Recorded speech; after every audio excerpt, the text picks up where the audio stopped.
নিত্য প্রয়োজনীয় পণ্যের মান নিয়ন্ত্রণ ও ভেজাল প্রতিরোধে রমজান মাসে প্রতিদিন 3টি করে মোবাইল কোর্ট পরিচালনা করবে বিএসটিআই। সারা দেশে জেলা উপজেলা পর্যায়ে অভিযান পরিচালিত হবে। বাজার পর্যবেক্ষণের তথ্য জানিয়ে ভেজালমুক্ত পণ্য কিনতে সাধারণ ক্রেতাদের সচেতন হওয়ার আহ্বান জানান শিল্প উপদেষ্টা। অসাধু ব্যবসায়ীদেরও হুঁশিয়ার করেছে শিল্প মন্ত্রণালয়। রিপোর্টে আরও জানাচ্ছেন জান্নাতুল বাকি কেকা। আর দুদিন বাদেই শুরু হচ্ছে পবিত্র রমজান মাস। এ মাসকে সামনে রেখে নিত্য প্রয়োজনীয় পণ্যের বাজার পর্যবেক্ষণ ও ভেজাল পণ্যের সরবরাহ ঠেকাতে উদ্যোগ নিয়েছে বিএসটিআই। আইন শৃঙ্খলা বাহিনীর সহায়তায় বিএসটিআই নিরাপদ খাদ্য আন্দোলন এবং জাতীয় ভোক্তা অধিকারের পক্ষ থেকে বাজার পর্যবেক্ষণ ও তদারকির নানা উদ্যোগের কথা সংবাদ সম্মেলনে তুলে ধরেন শিল্প উপদেষ্টা।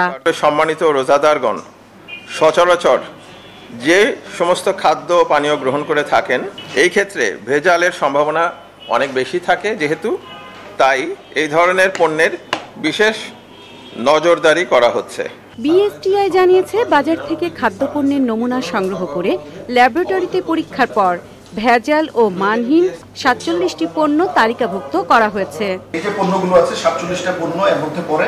এটা বাংলাদেশের বিভিন্ন এলাকায় বিভিন্ন জেলায় এগুলি আমাদের যে টেস্টিং ল্যাব আছে সেই ল্যাবে আমরা দিচ্ছি মানহীন। রমজান আসলে পৃথিবীর বিভিন্ন দেশে, ইভেন অমুসলিম দেশেও তারা দ্রব্যমূল্য কমায় আর আমরা বাড়াই।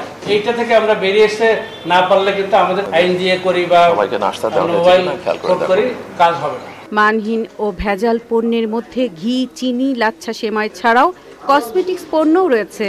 সংবাদ সম্মেলনে ক্রেতাদের এসব পণ্য কেনার বিষয়ে সচেতন হওয়ার আহ্বান জানানো হয়। জান্নাতুল বাকি কেকা, চ্যানেল আই, ঢাকা।